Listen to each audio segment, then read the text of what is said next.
Myron's been a member of the club for 2 years. He's also the member. He heads up another club. What is the Rappahannock Club? He is the president of that. He spent a lot of time here working with us when we were doing the 26-inch telescope.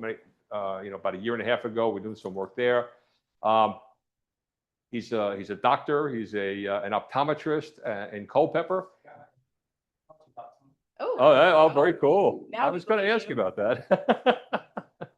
And so he has been working on this Flattop Mountain. There was a kind of a dilapidated, rundown facility there, and the new owner said, if somebody is willing to come here and do it, I'll pony up the money, but I need volunteers to help. And Dr. Wasiuta said, hey, I'll find some folks, and he's been working on that. And tonight he's going to do an update on what they're doing up there. So on that note, over to you. Oh, we got to get you connected up. So yeah, all right.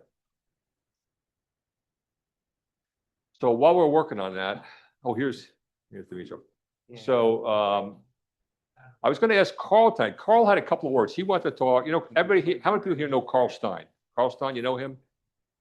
I'm sure you've met him. He's been in a little thing for his neck. Anyway, long story short, he is a big visual astronomy guy. When you talk astrophotography, he doesn't gag and barf. So he was going to talk tonight. He was just going to remind everybody how cool it is to do visual astronomy. And I was going to back him up because a couple of weeks ago, you probably saw my note. I was down at Woodridge Farm Brewery. I had a pair of binoculars with me. Hello? I guess. Anyway, that's the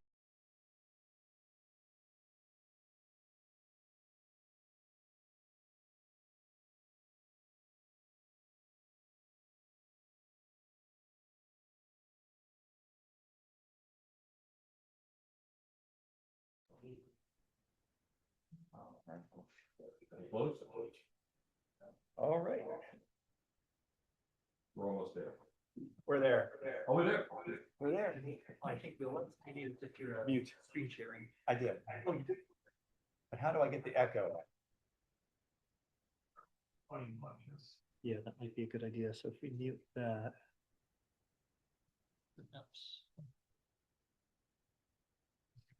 Again. All right. How's it doing now? I don't hear an echo. Great. All right. Well, I am really happy to be able to share my experience working with a fantastic team of astronomers on this observatory with you all, because it's been a really joy for the past almost a year now. It's not quite a year yet, but the real reason that I'm really happy to be here is I want that mug with your new logo on it. That's cool. So I understand you got a mug after you talked. So it's my second time, maybe. I think we still need just the screen share. Okay. Sure, I can keep going while you're doing that. So about the way this all started, about a year ago, the owner of the observatory, his name is Michael Dongieux. He bought the property that has this dilapidated observatory on it. Sent out an email to a bunch of club presidents in the state of Virginia, hoping that he could get some people that were interested and passionate about restoring this place because it needed restoration. I wanted to go over a little bit of the history of the observatory. It was built in 2005 and by a former member of the CAS group here, and his name is Dean Wilder. He built an observatory on top of a mountain about 20 miles from here that was dedicated to his interests in astronomy, astrophotography, and I understand that he probably shared it with members of the club too at that point. The observatory was not his first one though, actually. So in going up there, I found a bunch of paperwork that was, that's not a really great picture, but it shows kind of an aerial view of the observatory. Let me see if I can just minimize that, just go through here, show you this. So this is an aerial view of the mountain that it sits on, and it's called Flattop Mountain. It's not too far from here. It's about 3,300 feet elevation and is unique in that it has a subdivision on the summit of houses and has utilities and Wi-Fi and internet. So it's a great place to actually have an observatory. It's under pretty dark skies too, about Bortle 4 maybe-ish or so. I haven't been up there, believe it or not, surprisingly, under a dark sky in a while because the weather's been so bad. But he built this observatory in 2005 after studying other observatories in the area. The observatory that I think he actually got it from is actually in the Shenandoah Valley. It's called Stokesville Observatory. And it looks just like the building that we have here. It's got a dome on one side and a long control room on the other. These pictures were taken in 2005 when the observatory was brand new. He had just got it finished and had installed the main telescope, which is a 16-inch RCOS f8.4 telescope on a Paramount ME. So he put a lot of effort and money into this. If anybody's ever been to Flattop, it's not easy to get up to. It's a really scary road to drive up on if you're not into mountain roads. There's 3 ways to get up there, and I went up the worst possible way the first time in a Camry that has front-wheel drive, thank goodness. I will never do that again. I don't want any of you ever going up to Flattop on Brokenback Mountain Road. Okay, just mark that off your list. Do not do that. It was terrifying. I literally thought I was going to get stuck, and I was going to be up there for 2 days before somebody discovered my car and me sitting in it. You know, so. But in 2005, when he built this observatory, he hired or had somebody fly around in an airplane and took some really kind of cool pictures of the observatory. That's his car, that's his dog, that's Dean over there at the observatory. And it is located within walking distance of the Appalachian Trail and Shenandoah National Park at a place called Simmons Gap. So it's a beautiful scenery there. It's got a lot of really neat things about the location, but it's all right. So those are the aerial views. So he went, I believe, got some help with this family. I'm not sure who these folks are exactly. Maybe some of you recognize them, but these are pictures that I found in the observatory's control room when I went up there for the first time in October of last year. I met the owner, and he and I talked about the possibility of restoring this place. And it was a disaster in there. I'll have pictures I'll show you in a minute, but it was horrible in there. It smelled so bad. It smelled like, if you can imagine, just 100-year-old toilets that's never been cleaned. All right. And add a smell of black mold with that. And then add a smell of mouse droppings with that. And then add a smell of decaying thousands of black or red ladybugs. Okay. That's what it smelled like in there. You can just imagine that. Okay. But as I walked in there and I looked through the control room, I found some paperwork and I found some pictures and I found journals and all kinds of really cool stuff. But these are some of the pictures I found, and they show them actually, I think, installing the telescope for the first time in 2005.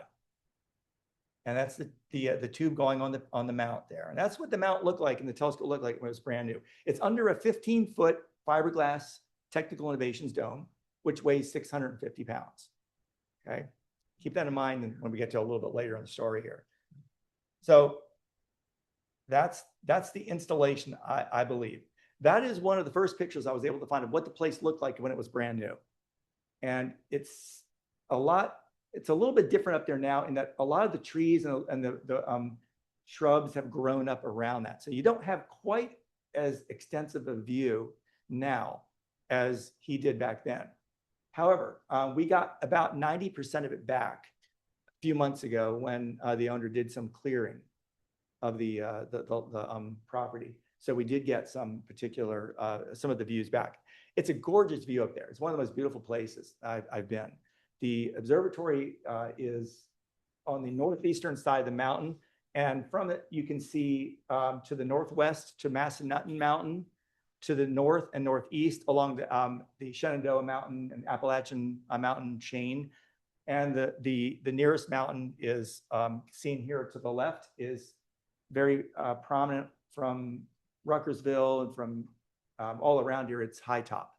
That's High Top Mountain in Shenandoah Park. And it's right next door to Flattop. I got a beautiful picture of High Top I want to show you in a little bit. Okay, so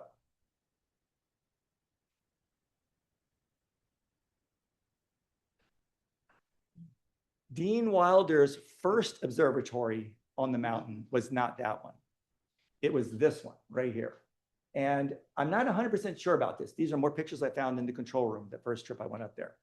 The observatory you see here housed a 12-inch LX200, and I believe it's right near his house.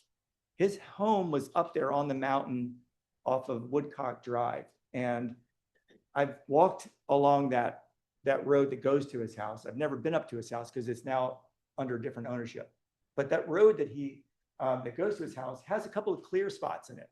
And from the pictures here and from my own reconnaissance of that particular part of the mountain, I think this was along the road that goes to his house. And he actually built this little observatory there and had named it Skyline Observatory. So this was his first attempt. This man was obsessed with building nice observatories on a high mountain here in Virginia.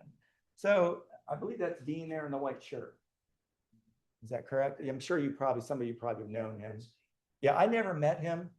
All I know about him is what I was able to read and surmise from the paperwork that's up there, as well as talking to some of y'all here. This is I guess you could call it ribbon cutting of his observatory, the first one. Now, I close this out and I continue down here. This is Stokesville Observatory near Mount Solem in Stokesville Campground. It's in the Shenandoah Valley on the other side of I-81, western edge of the Shenandoah Valley. It's modeled, I think the design of it, I think you can recognize, looks very similar to the pictures I just showed you. And he was here in, I don't know exactly, I think this was maybe 2001 when he went up there, and he was at an event, an open house there, and he took a lot of pictures, and they were all in the observatory in his control room. And I got them all, and I photo documented them all. They're on a thumb drive now, so they're archived. But he took pictures of the control room and their telescope. This was their main telescope in the observatory at the time. I don't know what they've got in there now, but I think this is a 14-inch, a C14. It's not a C14, but it's equal to. It is, okay. Germany. Germany plural, okay. So they changed out the mounts on it then, modernized it probably. So he took lots of pictures of the control room, the way that they have the scope mounted and all that, the lighting. And I guess these are some of the people, but you can see the observatory in the background there. That's a pretty good sized scope that you see there. And this was, again, the early days when big Dobbs like this were somewhat more rare than they are now. So this was a pretty phenomenal telescope for those days in 1991 or so. But you can see the observatory in the background. It uses an ash dome, and it has a split shutter that kind of folds out on the bottom and a sliding shutter on the top. So I don't know for sure, but I think this is what he used as the inspiration for his design up on Flattop. So the effort here would not have been possible to restore this observatory without a very, very dedicated team of amateur astronomers who I've been very fortunate to work with. And I'm going to go ahead and show you some slides here of some of our work parties. So if you're interested in following our progress up there, we do post to Discord, and this is the Discord server called Dongieux Observatory Restoration Flattop Mountain. And so I see at least one of our team members here, Jim Browder, who's the president of the Richmond Astronomical Society. Jim has been very instrumental in helping us here with this project. Bobby Hicks, your own Bobby Hicks, is he here at all? Okay, is also another member of our team who has been up there a couple times and has donated some stuff to the effort, mainly ironclad sheathing that's copper meshwork that goes around the cable so they don't get chewed up by the mice and the rats that were up there. But the very, very first time that I went up there, oh, I want to also mention too, there's two other people that I really want to shout out to that are in the Rappahannock Astronomy Club. that have gone up there a number of times with me. And they are Troy Major, who is sort of like my right-hand man. He is a contractor. He knows everything about how to build things, how to fix things, how to wire things, how to splice things. Just an incredible guy to have on our team. And then Todd Mitchell, who's been up a couple of times with us also, and has been very just enthusiastic about this effort, and has risked his life for this project as well, as Troy and I both have. And I don't mean that facetiously. We got caught in an ice storm on one of our work parties up there. The weather was great down in Dyke, Virginia, and at the mountain. And we were in Bacon Hollow and got on one of the roads we were driving up. And it got cloudier and cloudier as we gained altitude. We got to about the 3,000-foot mark, and all of a sudden, everything iced, almost like flash iced, just like that. And we were in a four-wheel drive truck, okay, losing traction, sliding on this road, going backwards, going forward, trying to ride on rocks that were on this side of the road, because this side of the road was 1,000 foot down like this. And we were like, okay, guys, I think we need to turn around, but I don't know how we're going to do it because there's no room to turn around. But so we kept going up, and it took us like 20 or 30 minutes to go, maybe 100 feet on this icy road. And we finally were able to turn around and get down. And as we were going down, we noticed that the ice level was dropping too. So we were still in the ice a lot lower down than we were when we were going up. So the ice storm was progressively getting lower and lower in altitude. This was in January of this year. So it was Todd, Troy, and myself in the truck. And we decided at that point that we were going to put a little name to our team, that we were going to be the ice road restoration specialists.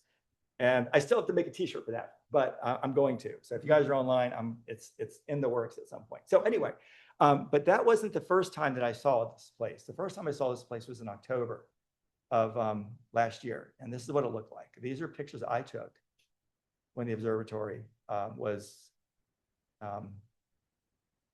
basically for the first time. And I was able to, I think this is, let's see, I might be. No, that is not the first time. I'm sorry. That is one of our later events, because the dome was open. If you notice, the dome was open on this here. It took us forever to get the dome to work. The shutter didn't work. The dome didn't work. The motors look like that right there. These pictures are sort of haphazard mixed in, so they're not exactly all the first one, but they're very early on in the restoration process. Get an idea here of what it looked like. There was a big window up front here that was letting water galore in. So there was a lot of water damage in the control room, which is that big room to the right. The walls and the ceiling were covered with black mold, as I mentioned too. And it was in serious need of repair. So I knew that there was a lot of work that I couldn't do. And I told Michael, I said, you know, there's things about this observatory that I can help you with, and there's things that I can't. And one of the things that I can help you with is getting the telescope working and the dome working and the shutter working. But the other stuff is going to need a general contractor. And that's where a lot of the money went into restoring this place. And so I didn't have much hand in that. Michael Dongieux got the subcontractor hooked up and did all that. But the telescope, one of the big problems with the telescope was we couldn't focus it. Okay. And that's a big problem with the telescope. Yeah, so I kind of demonstrate that here, don't I? Right? The focus of the telescope is controlled by that thing right there. That's a telescope control center. And it's a very squirrely device that even early users of this kind of telescope had trouble with. So most telescopes you focus by turning a knob right at the bottom end down there. Not this telescope. This telescope is focused by moving the secondary mirror at the top end. Okay, and the mirror moves back and forth on servo motors and a track system. And that is controlled by this little thing here, which is then controlled by a hand control paddle or a computer. The secondary mirror also has a dew heater and a temperature sensor on it, so that the telescope control system can monitor the temperature of the main mirror and the secondary mirror. And that didn't work. This is what the control paddle looked like when we first looked at it. You can see it's like pretty nasty looking. And that's it for those. So we had no way of being able to focus the telescope. So here are some more pictures of the observatory after we cleared the lot. And there's yours truly, not me, your cast member, Bobby Hicks, out on the roof, goofing off, which he did a lot of up there, but it was fun. We had a great time. That's high top in the background. And that string that's hanging off that thing out there is something we use to secure the shutter in place when we're not up there, because this place is very windy. And unfortunately, the wind plays very, very heavily into the history of this observatory. In 2008, there was two observers. There was an observer and Dean up there. And they had the dome open, and a massive gust of wind came out of nowhere. And it literally ripped the dome off of this observatory. 650-pound dome. The shutter was open. It opened up like this as the wind came in. I talked to the person who was in there at the time, and he gave me his firsthand account, and it must have been terrifying. I've been up there in some wind, and I've heard the wind. I've heard hail hitting the dome, and it's very loud. And it was just, you could hear the dome vibrating, and that was maybe a 30-mile-an-hour gust when I was up there. This must have been about a 60 or 80-mile-an-hour gust that they experienced. And it literally opened up the dome and it ripped it off. And as it came across the observatory, it hit the telescope and it knocked the camera off that was on the telescope. And it created dents in the telescope that to this day are still there and will always be there. We're not going to be able to fix that part of it. It also hit the secondary, the finder scope, which is a 4-inch Teleview Genesis NP101. And that's a really nice telescope. And it dented the tube on that, and it took out the focuser a little bit on that. But thank goodness, as I was inspecting the optics, they looked good. There was no damage to the secondary mirror or the main mirror itself or the secondary's support system. They all looked like they were intact. So the telescope itself seemed to survive really well. But the electronics that controlled the dome, the telescope controlled computer we told you, were exposed to the weather for several days before they could get everything covered up, and several weeks before they could get a new dome put on. But Dean was able to get a new dome purchased, which the dome itself at that point, second purchase, I found the paperwork, was $28,000 for a new dome. And plus, that's just the dome. That didn't count the transporting it back up, putting it together, having a team from Technical Innovations come up and install the dome and put it on the dome. I'm sure that was a fortune, but he did it. He repaired the dome, put it back on there. And the telescope itself was fine. So as work progressed inside the observatory, you could see that we had to rip down all the drywall, all of the mold had to come out. And I'm going to show you pictures of the new door. That's the new window that's going to be going in. And the new door, which doesn't fit. Unfortunately, it's a little bit too small. So we had to get a new door put in there. But again, I didn't have anything to do with that, so that's fine. So we covered up everything. I took a lot of the paperwork and the delicate stuff home with me. It's still in my office at home. I've got to catalog everything.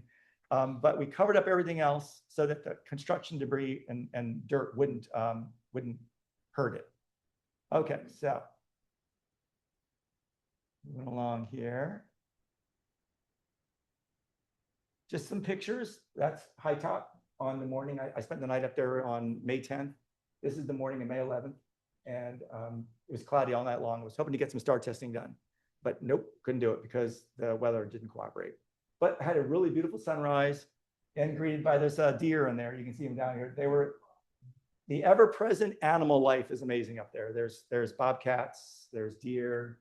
I've seen skunks. Eagles, ospreys, I mean, all kinds of stuff up there. It's really pretty cool.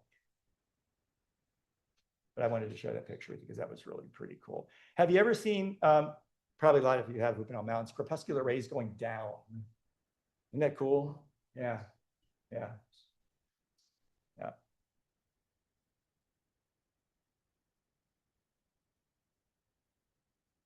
Okay, so when we have our work parties, we typically meet at a place called Maybell's. It's a lot of fun because they have coffee in there, they got donuts, they got pastries, they got breakfast, and they got gas, and they're right next to the mountain. So we meet there usually about 9 o'clock in the morning on a work day, a work party day, which usually typically are Sundays. We all get together there, and then we drive up to the mountain in caravan. So you can actually see in this picture Flattop Mountain right there. The observatory is actually right there. You can't see it in this picture because it's low resolution, but that's where the observatory is. And if you're in the area, if you're along Dyke Road, if you're driving in that part of the county, Greene County, you can see the observatory as a white dome on top of the mountain. It's very easy to see now that the lot's been cleared. It's a 4-acre lot, and Michael had it cleared, and it's a really nice nice view up there, and it opened it up a lot in terms of being able to see from various places. There's drywall going up again, our air conditioner. Now, this right here is the mirror. On this work party was optics. We had to take the optics out of the telescope, and they were filthy. We had to get them cleaned and recoated. So it was the scariest thing I've ever done in my life was getting the optics out of this telescope. But here's the main mirror, serial number and all that. It's a 31 3/8 inch is the spacing. So these telescopes are very, very high performance. They're designed to be used with an exact spacing between the main mirror and the secondary mirror. These RC systems are known for their perfectly flat field of view and really, really good correction to the edge of the field of view of your camera. And they can put an image on a large chip for you if the mirrors are spaced at 31 3/8 inches apart. If you go beyond that, you start getting away from that optimal spacing, and you start losing some of the benefits of those kind of RC scopes. So that's why I didn't want to put a focuser on the back end of the telescope and just crank the camera in and out, because that's going to get us several inches away from that. That's why we spent a lot of time trying to get that motor working on the telescope. And here's the main mirror out, and filthy as anything. You can't see it in this picture, but there's grime and dirt and dust all over that mirror. And the coating wasn't that great either. The coating was in bad shape. So here we are. We're trying to now take the secondary mirror out, get that replaced, and we got the main mirror out, and it was coated for us by Jeff Decker at Majestic Optical Coatings in Ruckersville. What are the odds, right? A place to coat your mirror that's in driving distance, so you don't have to send the mirror in the mail. It's a very expensive mirror, and believe me, I was sweating bullets holding this thing because it's made of a material that's zero expansion glass. It's called Astracetal. Secondary mirror is the same material. It's designed to not change its shape when the temperature changes, or very, very minimal change of shape. And it's really cool. If you shine a flashlight into your telescope mirror, a lot of times it glows kind of like bluish green. Pyrex is kind of a yellowish, kind of greenish yellow. This is bright orange. It looks like a pumpkin, and it's really cool to see. So here's a picture of the telescope with the mirror out and showing what it looks like. There's a reflection of me, I think, in the secondary mirror, which is like 6 inches itself in diameter. The secondary is huge. More control. Now the drywall went up and all that. So that's what the telescope looks like pretty much right now. It's been cleaned. The optics have been recoated and put in. We're at the point now where we are ready to test 2 systems on it. One is the focuser. We have what we did, and this was a member. I'm going to give a shout out to Mike Klosterman, who is not really a member of any of our clubs. He's an independent, I think. But he's an electrical engineer, and he came up with the idea. Says, hey, why don't we just replace the servo motor that's up there with one of these ZWO EAF focusers that you put on like Schmidt-Cassegrains or your refractor. And what we'll do is we'll mount a plate on there that adapts the output shaft of that ZWO focuser onto the drive shaft of the secondary mirror, and then we'll turn it with that. And he got the wiring done. I had a machinist friend of mine make the bracket, and that machinist friend of mine was able to put a little plate together that basically allowed us to adapt this focuser to the upper end of this telescope. And I think I got a picture of that in here somewhere. So shout out to Matt, my machinist, for that.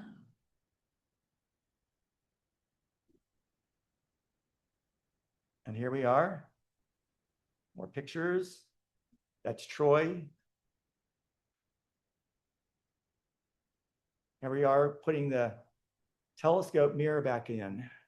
The problem with this is that telescope is so high up there. You got to have 3 or 4 people lifting this thing up just to get, and you got to be on ladders, and it's scary, let me tell you. So I'm so glad. That was the scariest part of the entire restoration project, was getting those the mirrors back in. Here we are, brand new mirror coatings, fresh from the lab. Oh my God, it was so beautiful. That was the shiniest, most beautiful mirror I've ever seen. And I think Jim took this picture right here. So thank you, Jim, for sharing it and posting it to that Google Drive stuff here. In fact, a lot of these pictures are Jim's, actually. The challenge with this mirror was that there's wires going to the fans. There's wires going to the heat sensor, to the thermometer that's on there. And they're all attached to this big plate that the mirror is attached to. So we had to get this mirror and this metal plate out of the back of the tube, holding it. And then while one of our team members, Mike, got in there and started unclipping all the wiring connections, while we're holding it. And of course, it's getting heavier and heavier by the moment. And I'm thinking, okay, I hope this gets done soon because my arm is killing me, right? But we couldn't let anybody know that because, I didn't want anybody to get panicky because I was panicking, right? So we finally got it out and it came down and it was all good. So, all right.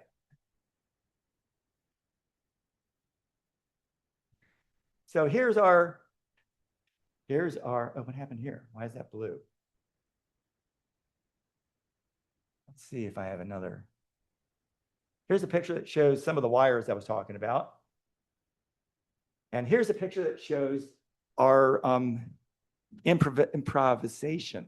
So there is an aftermarket system being developed by a guy in Australia, Brendan, oh, I'm sorry, I can't remember his last name. He's with Starpoint Australis.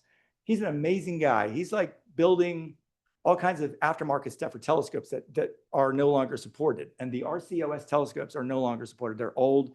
There's nobody that's making these things anymore. So we're on our own fixing this. But here's our solution. Until Brendan comes up with the aftermarket computer software to run the original servo motor, we're using this little ZWO focuser here. And there it is. You can kind of see how we did it.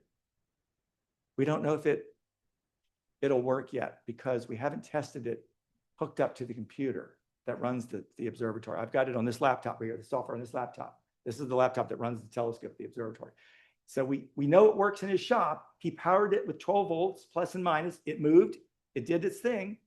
But will it actually work in the observatory? We don't know yet because we haven't had darn clear sky, okay, to see if it changes focus. So we're like 2 months behind it. I would thought by now we would have first light images. I really had hoped to show you first light images here tonight, but we can't because we just haven't had the clear skies. So that's the thing. And then we also need to collimate the mirrors. The optics are put back in the scope, but we have to collimate them still. So if any of you guys are interested in helping out collimating this telescope, just see me after the meeting and I'll let you know when our next meeting is up there and we'll do it. Okay. So here's the picture I wanted to show. All right, there's the mirror. I'm sweating bullets here. It's brand new. It's got some dust specks on it already, but we're getting ready to put it back into its cell and get it back into the telescope, which it is right there. That's an after the fact. I'm happy to report if we're able to get it in, nothing broke. So that's taken out of the box and all right. So those are like our work parties. And we have those about once a month or twice a month or so. I've got a bunch of other pictures. Let's see here. Let me go back to the beginning. So we had issues with the dome at first. The motors were rotten. The wiring was cruddy. There was mouse poop everywhere. And so it was a lot. The first several visits were just cleaning up, trying to get the electronics. This is the dome control system. And you can just see it's filled with dirt and grime. There's the dead ladybugs all down here, thousands of them possibly. This is the drawer. I gotta zoom in on this. I don't even want to tell you what that is. Because it's gross, let me tell you. Mice, yeah, that's mice crap and dead bugs and urine and who knows what else. Oh my God, we were wearing masks when we were doing that. We made sure we wore masks. We were at this stage of the restoration. So I wanted to get to. So the belts were broke. We had to figure out where to buy new belts that were used in the dome. So we found those and we ordered some new belts and got those things replaced and got the motors cleaned up, working, and we got the dome rotating. So that was really good. And okay, so let's go to building structural repairs. I think this is where I show you the mold that was everywhere.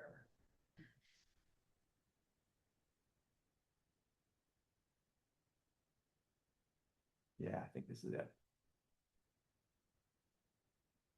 Yeah, here we go. All right, so the sad state. Oh gosh, I almost cried when I saw this here. This is what the control room looked like when we first got there. The very first day, this was October of last year. I don't know what happened. I don't know why everything was like this. I don't know. When Dean died in 2023, it had been unused for several years prior to that because he got ill and was not able to make the trip up to the observatory from his house. And he ended up, when he passed in July of 2023, his estate, I believe, gave the observatory. I don't know if it was sold or not. I haven't found that paperwork yet, to the Blue Ridge School.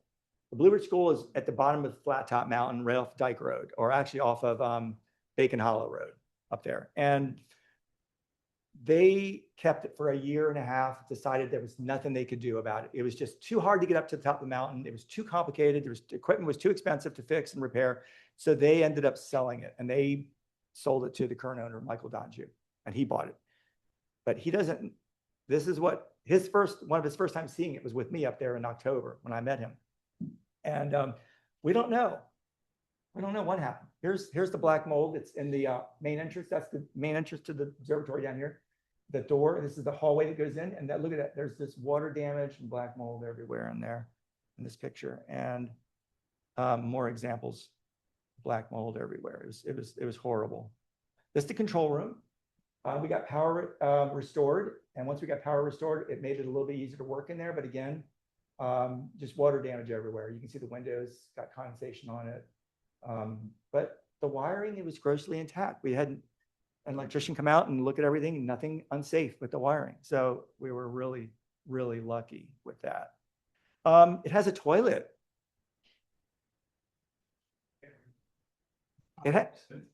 This was taken in October of last year. We haven't used it a single time yet. It still looks like that. We have not had a chance to get to that part of the project yet. I think it's a chemical toilet. It does. I thought it was either composting or chemical, but I think it's a chemical toilet, and it's nasty. Okay, and yeah, we don't want to use that, but we're going to get that repaired and replaced. It'll be really nice because you got to have those comforts up there because there's nothing else up there. You can't really, it's on itself. So again, that's what the place looked like inside. Now, I think, yeah. So. Okay, here's my very first video. That's the car I drove. That's after nearly dying on the way up here. This is what the first day looked like. I actually was able to stay after dark too, and it was really pretty cool to see. But this gives you an idea of what it looked like before we were able to do anything. You drove a Camaro up there. What road did you go though? Was it Simmons Gap Road? Yeah, the simplest road is Simmons Gap. That's a safe road. That's better. It's still kind of scary in spots, but it's a lot better than Broken Back Mountain Road was, or even Wyatt Mountain Road. But there's a panorama of what the view looked like back then, what the observatory looked like when we first saw it. So, all right, and so now let's go down a little bit here. A couple of star pictures. These were taken that first night that I got up there. It's pretty nice skies, actually. The skies are actually pretty decent up there. It's 3,300 feet up, so it's pretty high. A lot of the haze is down below you. And the main issue is the wind. And there's almost no dew. I've never had any dew up there the whole time I've been up there. This is an example of what the roads look like to get up there. This is Wyatt Mountain Road here, part of Wyatt Mountain. This is the fastest way to get up there, but it's a little bit steeper with switchbacks and very common to have washouts that you have to kind of go around when you're getting up there. But it's quicker. And at the very top of it has anybody ever, like some of you wine connoisseurs out there, have you heard of what's that called? Rock. There's a winery up there. It's right on the road. It's right along this road, and it's really hard to get to also. And I can't imagine driving back home from having a couple of glasses on these roads, but apparently people do. But so this is the entrance to the subdivision that the observatory is in. This is Flattop Mountain Road. So it looks like more Flattop Mountain Road right there. And there's the entrance to the subdivision right there. The people up there are really friendly. I've gotten to know a number of them. The president of the Homeowners Association up there and I have met, and I've met several other owners of the property around the observatory. They're all very nice. They're all very excited about this project. They are concerned about just making sure that there's not going to be a lot of, hooliganism going on up there, like drinking and, partying and stuff like that. And I can understand that. Yeah, we have parties, but they're star parties. They're not. So got a new roof in February of this year. Here's our brand new roof. Look at that. Isn't that beautiful? Yeah, look at that. That is like sweet. All right. And this is what it looked like it was being built. Yeah, that's what they did. Exactly. And then let's see here. There's not much to show you. This is the new paint job inside. You guys have seen some of these already. Yeah, the new drywall. Just ready for painting now. So that's cool. And let's see here. I think that is it. Let me go to general.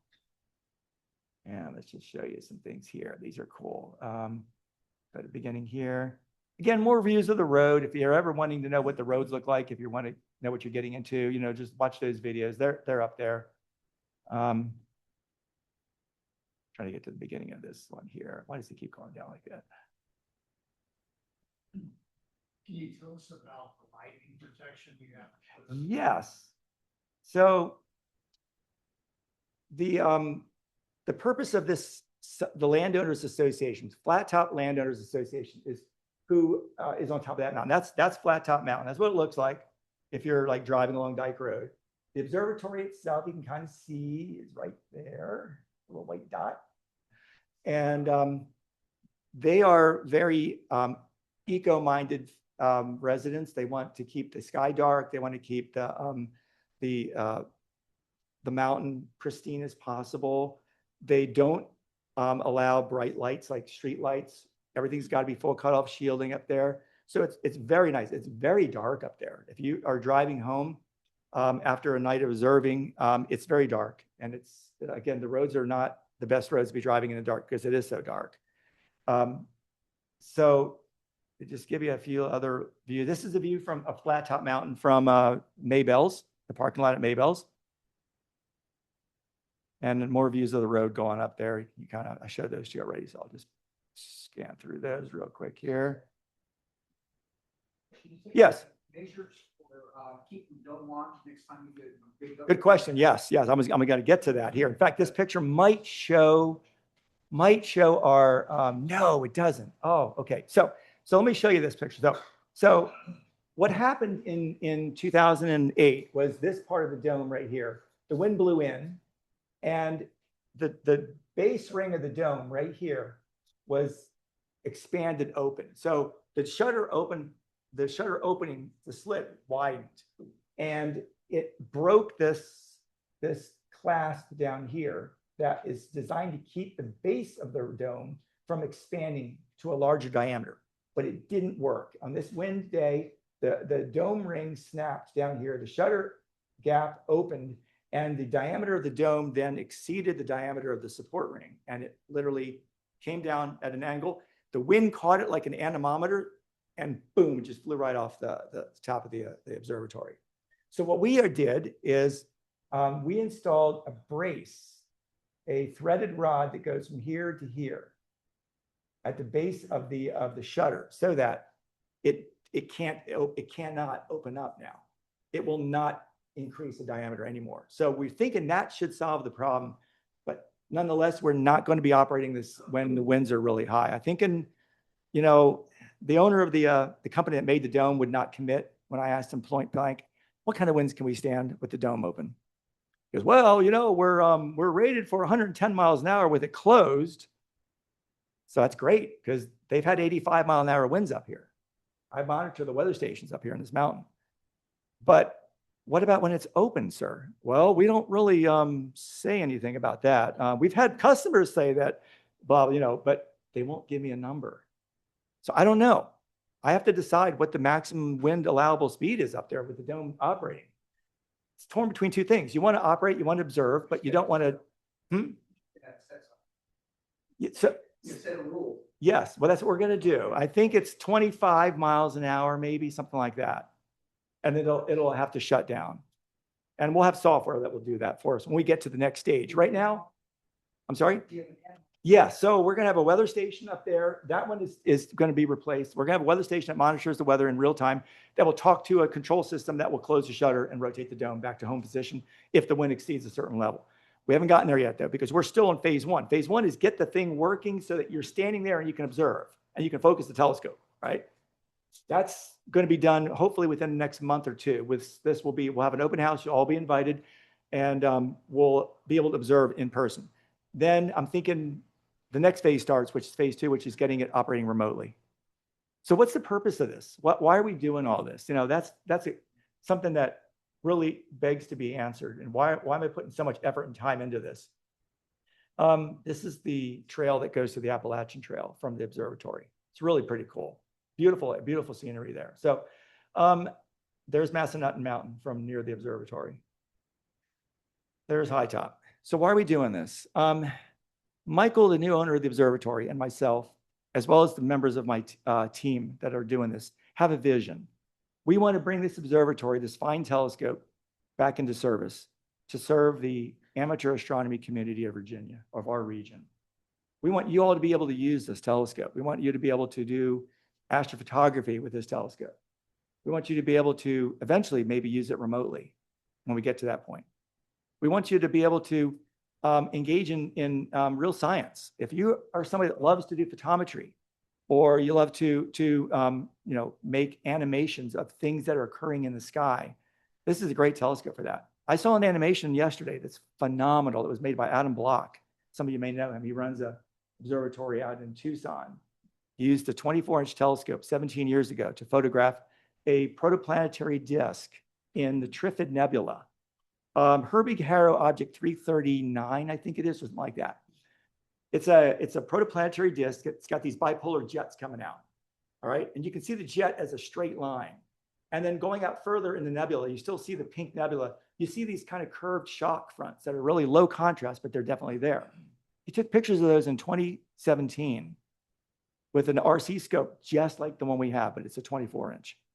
Then last year, he took another photograph of that same region and he blinked them. And you know what he saw? He saw expansion of the interstellar jet going out, shocking the wavefront. It moved only 3 pixels, but you could see it. Google it, Adam Block, Trifid Nebula, Herbig-Haro object. And you can see his 17 years. I want to do the same stuff with this observatory here. We can make animations of time scales that this observatory will be around a lot longer than I will be operating it and helping it. And I want it to be in a situation where it can be used for projects just like this. So 10 years from now, you can go back and take a picture of an object. And it has the resolutional capability. The optics are phenomenal in this telescope. I haven't shown you the optical reporting, but they're really good. We should be able to get really nice images with this telescope. With the cameras and technology and software processing, it should be phenomenal to be able to do projects like this. But on a more short term, you can monitor variable stars. You can do we're going to be doing exoplanet work up here. So it's really got the capability of satisfying the needs of, anybody that wants to use it, either for fun or for science. We're not sticklers for saying you've got to do this or that with this. This scope is going to be available to you guys. I'm thinking, going down the road, there's going to be a committee that will eventually take over the operational day-to-day use of this telescope. Funding will come from a 501c3 that we're going to set up. There will be a land protection grant up there. So this 4-acre lot will be forever protected. It will not be developed. This subdivision up there is going to make sure that nothing gets developed around it. So this should be a long-term facility for good research. And going forward, I think we need to form a stewardship council of some type, stewardship group made up of people from maybe Charlottesville here, the Rappahannock, and the Richmond. 2 or 3 or 4 people from each group that would just be willing to volunteer their time to run this place and operate it and maintain it. And our clubs, the 3 clubs, have enough talent in them that I think we could fill, observing time with this instrument with as little time as we have clear skies around here very easily, Unfortunately, it's stuck here in Virginia. We can't move it to Southwest Texas or someplace.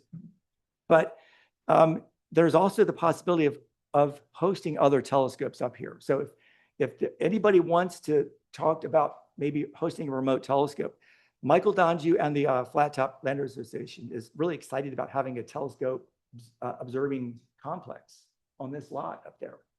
And I've already looked at the possibility of putting the RACS C14. We have a Hyperstar, C14 Hyperstar, on a gigantic ASCO mount that we got from Randolph-Macon College.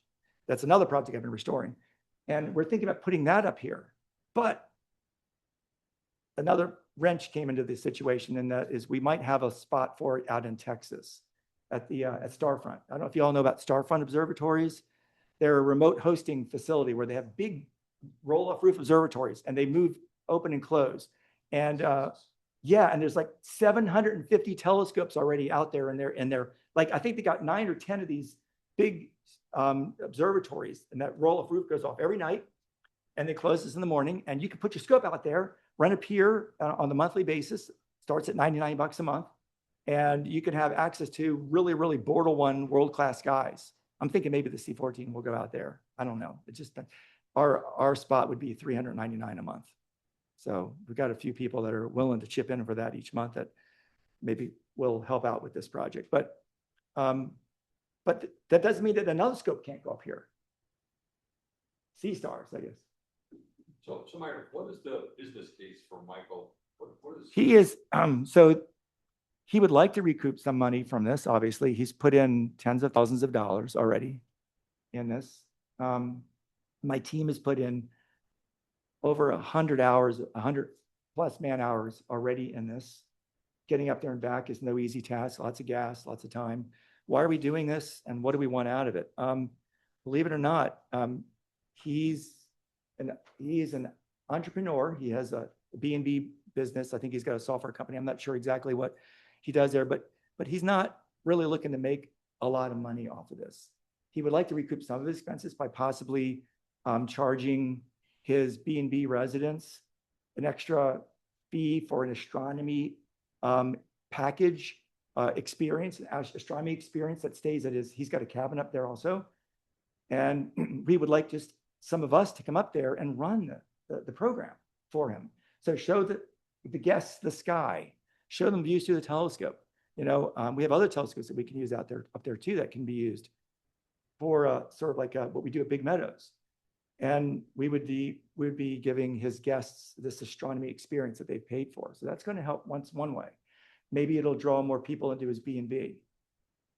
But we're thinking remote, maybe charging a little bit for remote access to it to some people from other parts of the world, not the folks here in Virginia, because this is going to be, he wants this to be a resource for us that we can use.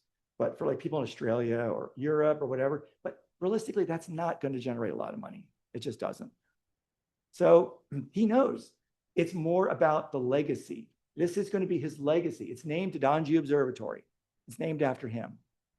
And it will hopefully go on in perpetuity as known as Dongieux Observatory. It used to be known as Blue Ridge Observatory when Dean Wilder operated it. So some people ask me, well, how do you trust him? He's got to have some kind of ulterior motive in this. I know Michael. He's a really good friend now. I've known him for a year almost. Michael is the nicest, most honest, upfront guy that no pretense at all. He just wants somebody to be able to use this observatory to get amazing images and do real research or science with it, and to make a name for it so that maybe we get a paper published in the AAVSO journal or something, you know, and images that he can use in his social media feeds to help with his business, his B&B business. That's it. Yes. So, two questions, Myron. Mhm. You have an idea of what the total cost of the project is? or Yes. gonna be? Yes, I do. Two is, what's the internet? Okay, question one, we're probably looking at $50,000 to $60,000 will be put into this project by the time it's all said and done, once we get to the remote stage. Okay, that's next year. Right now, we've had about 45,000 already put in.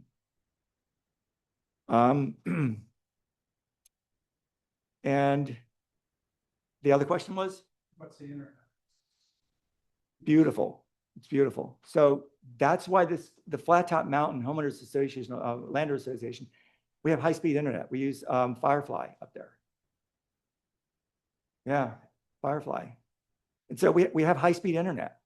We're thinking about doing maybe Starlink at some point, but right now, $50 a month. Yeah, yeah, which is more than enough to run this observatory and get images downloaded and all that. Yes. So the main, yeah, that's still to be determined. Obviously, there's electricity. There's the Wi-Fi, the internet. All right. There's really, there's no water. There's no utilities. We can't get water up here. So we have a water dispenser in there. He may end up building another structure, a glass geodesic dome somewhere else on the property that will be a starscape experience where the guests will lay in this, their bedroom will have a clear ceiling and it'll have just, you'll be able to see the stars from inside. And it'll be amazing. And then they'll also have access to this and it'll be on the same property as this. But, you know, in terms of the actual cost of operating, I mean, is not much other than your taxes. You know, you got the real estate and property taxes you're going to have to be paying. Greene County. Yes. No. Yeah. So we're going to do is we're thinking about having porta potties when we have events up there, bringing them in.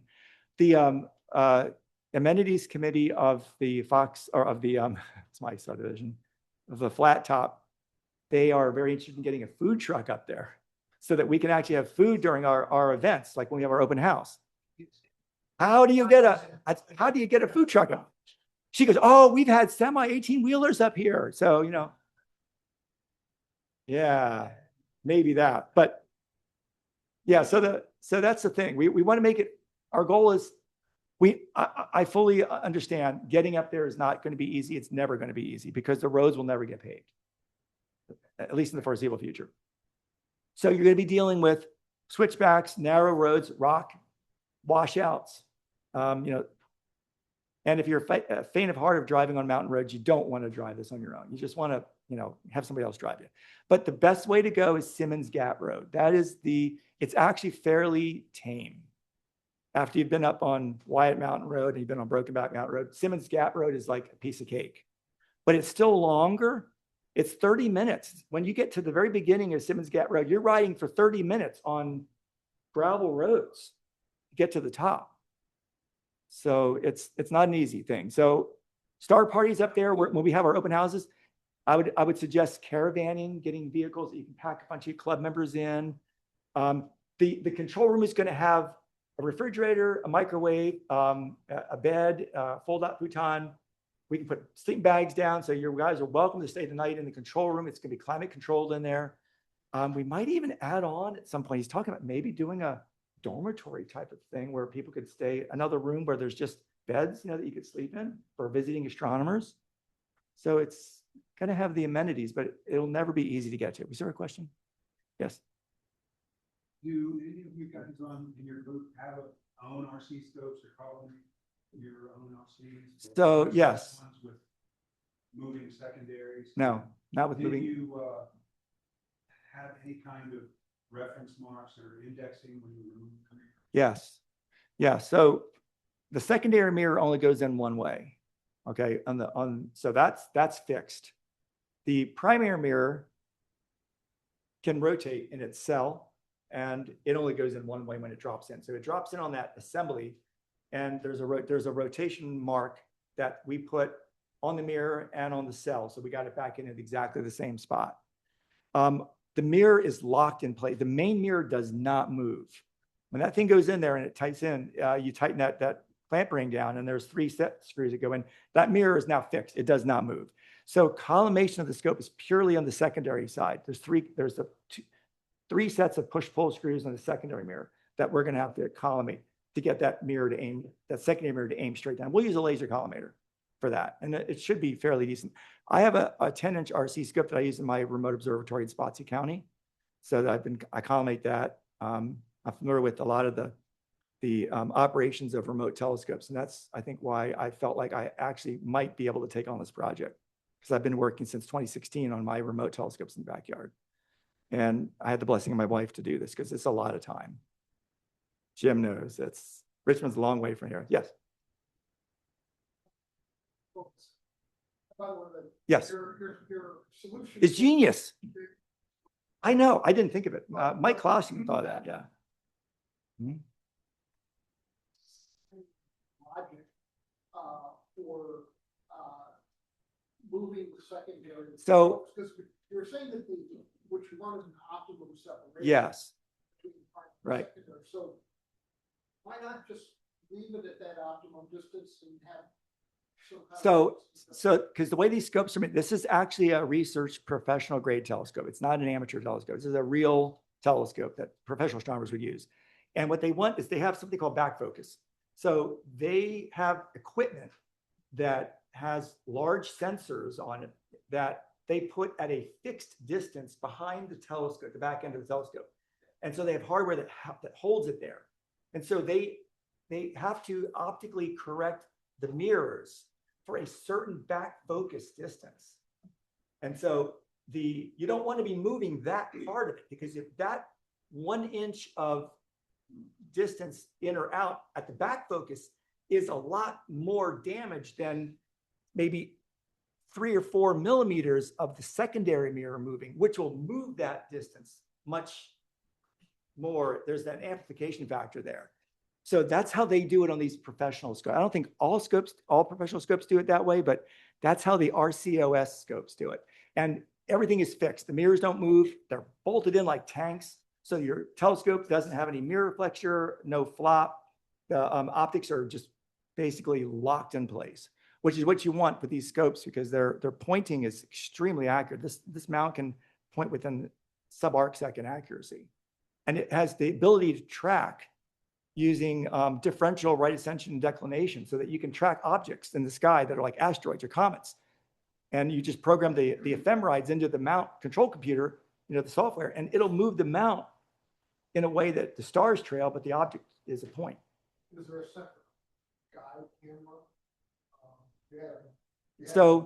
So that you can guide it, but you don't need to. That's the thing what I was talking. So the mount itself creates a model. You create a pointing model where you look at different stars in the sky, right?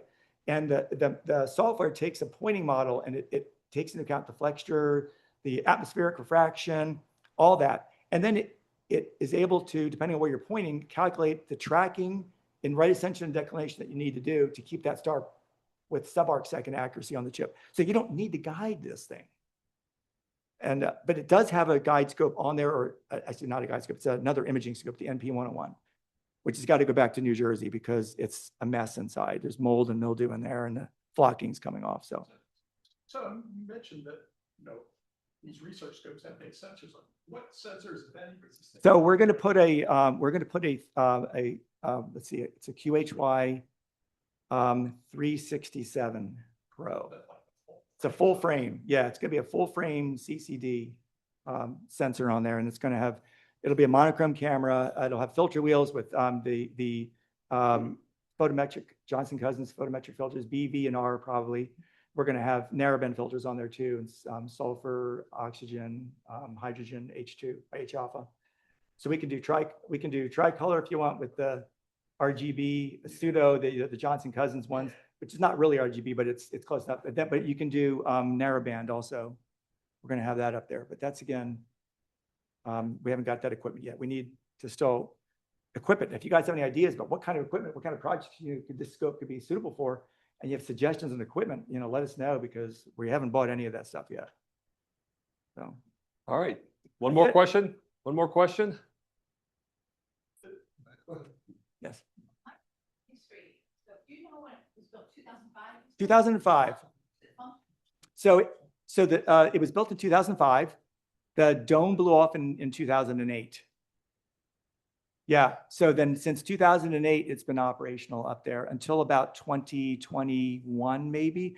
I think there was some people from our club here that went up there with him in 2021 or 2022, maybe. Yeah. At the very end of his life, maybe for one last time, but it hasn't been operated since 2022. Yeah. Yep. Yes. Steve is the guy that was in the dome. When, Okay. Joe, you had one last question. Last question. Yeah. Flight tracks, just to Joe. I'm sorry, say again? Is it anywhere near the flight path? Yes. So we don't have the planes flying over us. Okay. The ones that I've seen come in actually below us, coming in from the north, and they're really low by that time. So I haven't had any trap, but the real problem is satellites. They're everywhere. I mean, every image that we take, like my Hyperstar, my C-14, I take a 16-second exposure typically, to get down to the level of contrast that I want in detail. And almost every image has a satellite trail going across it. And it's only about a 1.5 by 2 degree field of view. So they're everywhere up there. It's bad. All right. Yeah, get those trails off of there. Yes. Well, Myron, appreciate it. Yep. What a great job. Appreciate you doing this. I like I said. did tell Myron a while back, I said, I'd be interested in going up there, but it'd have to come down about 3,000 feet. I cannot do that. Yeah, trip. it's high. I might take a trip up with Boris sometime. I went up to, what was that mountain we went on? What was that mountain you drove me up on? Fan Mountain. Yeah, we went up on Fan Mountain. Yeah. I got about halfway up in my car. Yeah. And Boris was with me. I just can't do it. You take it. It's way worse than Fan Mountain. Yeah. Yeah, that's my understanding of it. So I just wanted to say one more time, thank you to my team. I could not do it without my team, and I could not do it without my wife. Well, Her support, appreciate it. Terry.